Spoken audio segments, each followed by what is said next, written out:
Hey D's fans, we're back for another episode of Before the Bounce, and tonight's clash with Port Adelaide is on the agenda. Our GM of footy is calling it the Josh Marnie Cup. We've had just a 4-day break since our last game, but performance manager Darren Burgess isn't too concerned about the workload.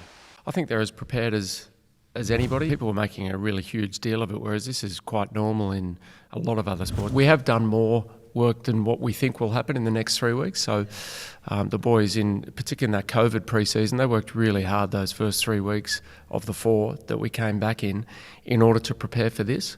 Also, the hood is worth acknowledging. Burjo had hat hair, so wanted to cover that up. But back to footy, we've made 2 changes to the 22, with Tom McDonald and Tom Sparrow coming into the side for Harley Bennell, who's been managed, and Neville Jetta, who's been omitted. And we've actually got Tommy Sparrow right here with us. Tommy, thanks very much for your time. No worries, Benny. You played the first 2 games in your debut season. Has it been a bit of a frustrating wait not being able to get a call since then? It's been a bit of I would say probably a bit of a learning opportunity for me. Obviously got the call up really early last year, and then found myself out of the team, and then an injury setback as well. So been able to learn about the game and learn my role a bit better than what I was at last year. So I'm really excited to be able to come back and improve and earn my spot again. For those who don't know you well, you were picked 27 in the 2018 draft from South Australia. Yeah. How have you settled into life in Victoria in your first 2 years of AFL footy? Yeah, it's been really good. I've been lucky enough to have a really good host family. So I've been living with them down in Brighton, and it's been a really good lifestyle. Just been able to go back there after training and just feel at home, which is really good. So, and then even at the club, it's just been even better. All the boys at the club have been really supportive. No matter what stage I'm at, so I've really enjoyed it. You're 20 years old now. Do you feel ready for AFL footy? Definitely. I haven't missed a beat this pre-season, so pretty fit and firing, ready to go. So looking forward. I'm hearing your form. The scratch matches have been really good as well. Have you got a lot of confidence out of those? Yeah, it's been good to get a bit of continuity just around my role through the midfield and just that sort of thing. So I think that really helps. I definitely say I'm ready for the opportunity. I know you spend a lot of time with the likes of Jack Viney. Are there any of the boys that you look up to and learn from? Yeah, Jack Viney's a big one. Also, Christian Petraka has been really good as well. Really encouraging for me to have boys like him who's up and coming, similar spot, injury first year, and just see that they have progressed the way they have. And I've just really loved hanging around with them and just learning off them. It's obviously hard to crack into this midfield. It's quite strong at the moment. What sort of role can you expect to play tonight? A bit of midfield on ball and a bit of half forward. So I'm going to bring my pressure, physicality around the stoppage. So I'll just be looking to showcase that tonight. Well, thanks very much for your time, Tommy. Go well. Looking forward to seeing you out there. Thank you very much. Now, just before we hear from Justin Platt, we're going to take a look at how Port Adelaide will line up this evening. They've made 2 changes, with Jared Leanett and Tom Rockcliffe coming into the side, replacing Riley Bonner and Todd Marshall, who's out with a thumb injury. It's undoubtedly going to be a tough challenge against the ladder leaders, but according to Champion Data, we still have the most expected wins remaining in the competition. We haven't played the bottom 4 out of 5 sides yet, so there could be a few wins to come. Maybe pause this video and take a little bit of a closer look at this graphic. I thought it was quite fascinating with a number of games still to play out this season. Back to Port, they're obviously the best side in the competition, so there's a fair bit to pick apart here.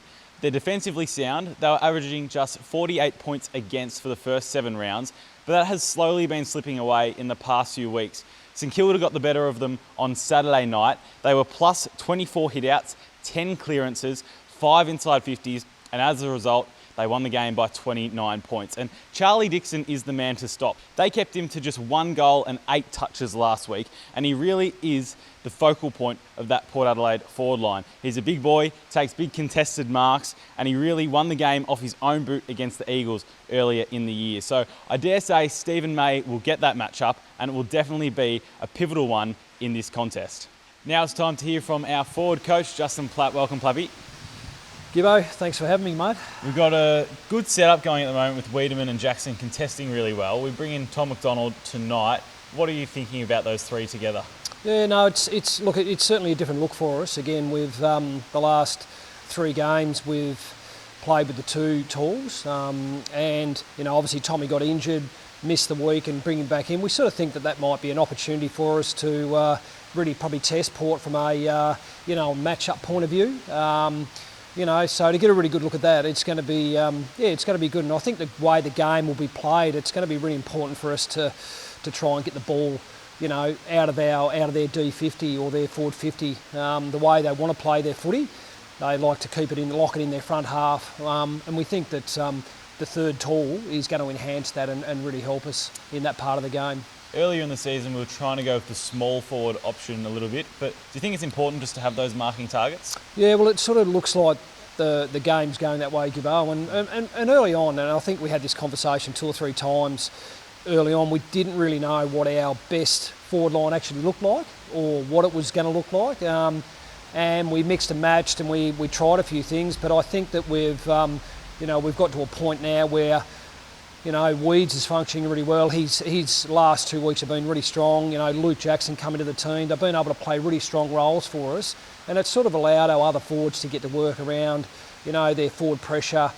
Certainly getting Melky and Fitter up through the middle of the ground where you can kick the ball a bit more. So we think that we're on the right track with about what our forward's going to look like, and bringing Tommy into the team, like he actually doesn't play as a genuine forward because he can run and he can get up the ground and get back down the ground. So we think that, even just bringing him into the team, I think it doesn't really throw us out of whack that much. So, the two talls have, they've been doing a really good job for us. So, Goal accuracy is always a big talking point. There are a few missed opportunities last week. What do you put that down to? Yeah, I mean, if you have a look at the game, we certainly had opportunities, and after the review, we look at it. The boys have been training it really hard, and there for 2 or 3 weeks we're actually going really well. And I think we just rushed. Some of those. You think about the Cozzy one in front of goal. The Harley Bennell one. We had those 2 set shots. Like, that's just calming your brain down and your mind down, and actually, executing that the way through. And at times that's going to happen in games of footy. So, the boys have worked on it. Even though it's a short break, we've had a pretty big focus on trying to rectify that, but just calming down a bit, settling down a bit. We're now sitting at 3 and 4 in a shortened season. Are all games must win now? Oh, 100%, mate. Like, I think that the importance on fast starts, getting score on the ball, the way teams are playing at the moment is that, you watch a lot of football, teams are getting, they're getting good leads and then they're slowing the ball down, they're keeping it off the opposition. So, mate, every game at the moment is incredibly important, and for us, like tonight's going to be a massive challenge around playing a team that's in really good form. They sit pretty high on the ladder. We think that we're in good form, mate. So this is, for us as a club, I think, our destination will really give us a really good understanding of where we're going, because, we win this, we're level pegging a little bit, and we're 4 and 4, and, mate, they like gold at the moment, for us. So we're just focusing on this week, and, then we'll move on from that. Thanks for your time, Flappy. Go well tonight. Thanks, Gibbo. Thanks for having me. Now, just before we wrap things up here on Before the Bounce, I want to give you a couple of things to look out for against the Power. The first thing is something you hear from Goody in his pressers a lot: doing the basics well. You might not necessarily understand what the basics are, but to me, those basics are discipline, execution, and percentages. If we take a look at a few examples here from last week, Vines could have taken this ball out of bounds, get the stoppage, and reset. Instead, he tries to play on, and eventually Brisbane get the turnover. Cozzy here, execution. He could have given the handball. I like that he took the responsibility, just didn't finish. This one with Oscar McDonald's, play the percentages, kick the ball off the ground and get it out of the area. Instead, he takes possession, invites the pressure, and eventually the turnover comes.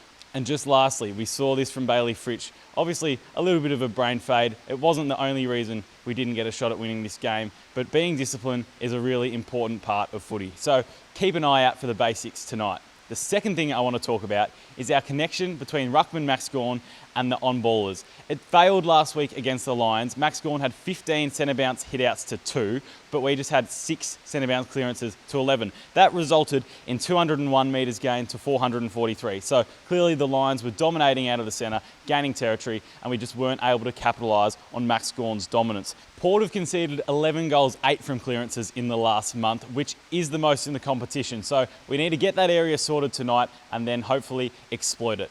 Just lastly, We have won just one of our third quarters this season, so keep an eye out for how we come out after halftime. Hopefully we can put in a good performance there. That's all from Before the Bounce. We're off to the Gabba shortly, so stay tuned for more social coverage throughout the night.